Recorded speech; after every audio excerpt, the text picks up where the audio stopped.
Parce que quand on parle de richesse de la Côte d'Ivoire, on parle de cacao, on parle de café, des imbécilités comme ça. C'était simplement la décision du colon, parce que lui, il a besoin de café, il a besoin de cacao, de faire pousser ça dans une de ses colonies. Eux, comme des bœufs, ils vont travailler, ils vont faire envoyer ça, puis nous, on va les payer en monnaie de Saint-Jean-Pierre, c'est la monnaie CFA qu'on a fait. Maintenant, eux, ils ne pourront jamais se développer avec cette monnaie CFA là. Ils pourront avoir un semblant de développement, ils pourront avoir un semblant de chute, mais à la moindre crise, ils vont se casser la gueule. C'est pas ce qui s'est passé avec la crise en 80 là. Et puis maintenant, c'est cassé la gueule définitivement. Si au début, on parlait de miracle économique ivoirien. Donc, vous voyez la politique de ces gens à l'époque, où on disait que oui, que la Côte d'Ivoire se développe, les Ivoiriens sont les chocos dans la sous-région. Puis quand les gars viennent à Abidjan, ils voient que le plateau là, c'est comme Paris. On était fiers de ces bêtises là.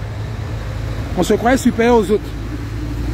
Le semblant de développement de la Côte d'Ivoire, vous pensez que c'était vraiment parce que on se développait, parce que nous-mêmes on était en train de... Non, c'était Paris qui avait décidé de faire un semblant de développement dans nos pays sur le plan infrastructurel pour influencer le Ghana, pour influencer tous les autres pays là, pour leur dire que quand vous êtes avec nous les Français, quand vous faites ce que nous voulons, et bien chez vous là, ça marche, ça fonctionne, ça se développe. C'était pour influencer la Guinée et le Mali qui était très réfractaire à l'époque. La preuve, les Guinéens qui est chez lui en Guinée, quand ils voient Côte d'Ivoire, ils disent « T'as vu Abidjan, machin truc ». Mais chez nous, c'est gâté, c'est pas bon. Parce que Sékou Touré ne veut pas qu'on communique avec la France. Sékou Touré ne veut pas que machin truc. Il veut qu'on dans sa révolution de con là, il nous fait chier, on ne se développe pas. Modibo Keïta, c'était pareil. Kwame Nkrumah, c'était pareil. Au début, Kwame Nkrumah au Houphouët-Boigny. Kwame Nkrumah est venu voir Houphouët-Boigny pour lui dire on a qu'à se mettre ensemble pour faire un seul pays, ou bien en tout cas pour le panafricanisme, pour travailler ensemble sur le cacao. Au moins ça, le cacao, là, on est les premiers au monde. Si nous deux on se met ensemble, là, on va tout dominer. C'est Houphouët-Boigny qui a dit non, parce que lui, il était à la solde de Paris. Parce que Paris savait que si Houphouët-Boigny se met avec Nkrumah qui bloque cacao, là, mais ils vont payer cacao là plus cher, ça va les faire chier.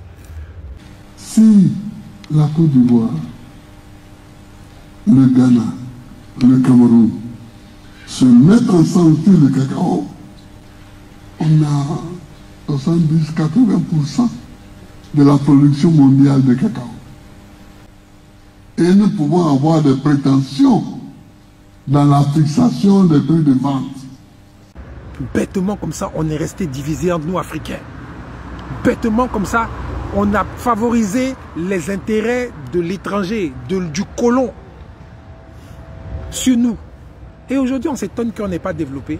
On s'étonne qu'on est faible, on n'a pas d'armée.